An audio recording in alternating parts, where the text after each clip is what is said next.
जय भारती। नमस्कार। आज हम लोग भागवत गीता के 11वें अध्याय विश्व रूप दर्शन योग के अंतिम श्लोक पर चर्चा करेंगे।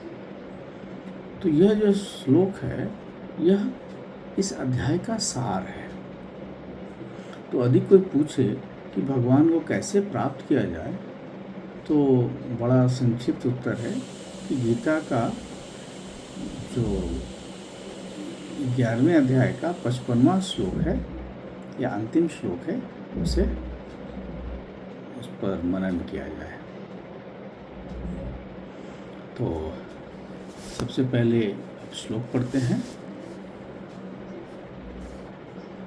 मत कर्म कृत मत परमो मद भक्तः संवर्जितः निर्वैर सर्वभूतेषु यह स मामेति पांडव।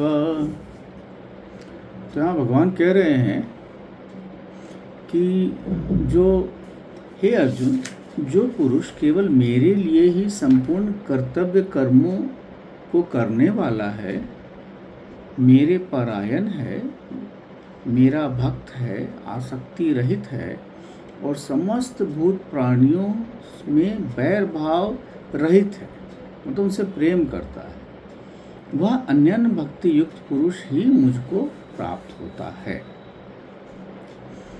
तो इसमें अगर आप 11वें अध्याय को देखेंगे तो अर्जुन विश्व रूप देखना चाहता था, भगवान ने उसको दिव्य चक्षु दिए और अर्जुन ने फिर क्या देखा? असंख्य मुख, असंख्य नेत्र, असंख्य भुजाएं, देवता, ऋषि, लोक, काल, सृष्टि, प्रलय, सब कुछ उस स्वरूप में देखा, उस विराट स्वरूप में देखा। तो भगवान श्लोक 92 11वें अध्याय में कहते हैं कि सुदर्शनम इदं रूपम दृष्टवान असि यत् मम देवा अपि यस्य रूपस्य नित्यं दर्शन कांक्षिणः। तो यहाँ भगवान कह रहे हैं कि जो मेरा चतुर्भुज रूप तुमने देखा है वह सुदुदर्श है, अर्थात इसका दर्शन बहुत ही दुर्लभ है। देवता भी सदा इस रूप के दर्शन की आकांक्षा रखते हैं। तो यहाँ पे भगवान जो है इसको अगले श्लोक में, श्लोक 53 में भगवान कहते हैं, नाहं वैदर्न तपसा न दानेन न चेजया शक्य एवं विधो द्रष्टुं दृष्ट्वा नासि माम यथा। तो भगवान यहाँ कहते हैं कि जिस प्रकार तुमने मुझको देखा है इस चतुर्भुज रूप वाला, मैं न वेदों में, न तप से, न दान से, न यज्ञ से ही देखा जा सकता हूँ। तो भगवान उसको बताते हैं कि भाई मैं इस तरह तो मेरा दर्शन नहीं हो तो फिर दर्शन होगा कैसे? तो भगवान जो है 94वें श्लोक में, 11वें अध्याय के 94 जो है 54वां श्लोक है, उसमें कहते हैं, तो श्लोक में ऐसे कहते हैं, भक्त्या त्वन्याशक्य अहम एवं विधो अर्जुन ज्ञातुं द्रष्टुं च तत्त्वेन प्रवेष्टुं च परन्तप। क्या कह रहे हैं कि हे अर्जुन, अन्यन्य भक्ति के द्वारा इस प्रकार चतुर्भुज रूप वाला मैं प्रत्यक्ष देखने के लिए, तत्व से जानने के लिए और प्रवेश करने के लिए, अर्थात एक ही भाव से प्राप्त होने के लिए भी शक्य हूँ, मतलब प्राप्त हो सकता हूँ।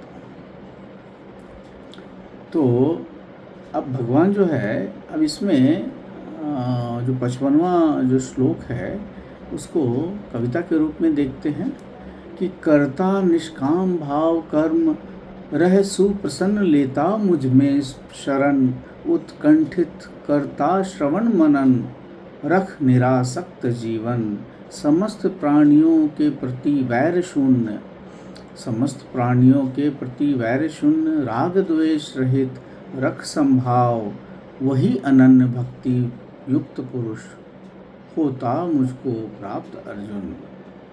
तब यहाँ पे भगवान जो है बता रहे हैं कि पहला जो है वो मत कर्मकृत है, कि मत कर्मकृत होना है। तो जो इसके मतलब है कि जो मनुष्य अपने समस्त कर्म भगवान के लिए करता है, तो भगवान ये नहीं कहते हैं कि तुम कर्म ना करो, परंतु जो कर्म फल का संन्यास है या कर्म भोग का संन्यास है उसके विषय में कहते हैं। कर्म का केंद्र बदल दो, कार्यालय में कर्म करो, परिवार संभालो, देश सेवा करो, परंतु भाव रखो क्या कि भगवान की पूजा है, यही कर्म योग है। अब यहाँ पे कहा जा सकता है कि जैसे आप धन कमा रहे हैं, तो जो उस पर जो धन कमा रहे हैं, जो सरकार का जो टैक्स है उसे आप दें, परिवार में जो खर्च है वो उसे आप दें, राष्ट्र के लिए जो सेवा है वो आप करें, मंदिरों के लिए, गायों के लिए जो आपको सेवा है वो आप करें। उसके बाद जो प्रसाद भाव बचता है वो आप अपने उपयोग में लाएं। उसका मतलब है कि जो समस्त कार्य हैं आपके, आप उसे निपट लें। फिर जो बचा है, जिस भगवान को हम पूजा में जो अर्पण करते हैं वही प्रसाद मिलता है हमें, तो जो प्रसाद से बचा हुआ अन्न है जो भगवान को अर्पण करने के बाद मिलता है और प्रसाद बांटने के बाद जो बचता है उसको ही ग्रहण करना है। तो ये जो है ये आपका मत कर्म कृत है। अब जो दूसरा है वो है मत परमा। मत परम का मतलब है कि जो परम लक्ष्य कौन है। परम लक्ष्य धन है, पद है, प्रसिद्धि है, स्वर्ग है, कौन है। तो भगवान इसको श्लोक 30 अध्याय 3 में कहते हैं। श्लोक में भगवान कहते हैं, मयि सर्वाणि कर्माणि सन्न्यस्य अध्यात्मचेतसा निराशी निर्ममो भूत्वा युद्धस्व विगत ज्वरा। तो भगवान कहते हैं कि मुझ अंतर्यामी परमात्मा में लगे हुए चित्त द्वारा संपूर्ण कर्मों को मुझ में अर्पण करके आशा रहित, ममता रहित और संताप रहित होकर युद्ध करो। तो जो लक्ष्य क्या है कि इसमें है कि आपको संपूर्ण चीज मुझ में अर्पण कर देना है, इसमें कोई आशा नहीं है, कोई ममता नहीं है, कोई संताप नहीं है। अब तीसरा है मद भक्त। तो मद भक्त का मतलब है कि जो पूजा कर रहा है या जो भजन कर रहा है, तो क्या ये है और वास्तविक भक्ति क्या है कि क्या ये श्रवण कर रहा है, मनन कर रहा है, निधि ध्यासन कर रहा है। तो सुनना, समझना और जीवन में उतारना यही मद भक्त है कि आपको भगवान के लिए उत्कंठित होना है। तो हमेशा प्रेरित रहना है, यही मद भक्त है। अब जैसे गोपियों की कृष्ण के लिए जो उत्कंठा थी, उसी तरीके का ये रहना ही मद भक्त है। चौथा है संग वर्जित।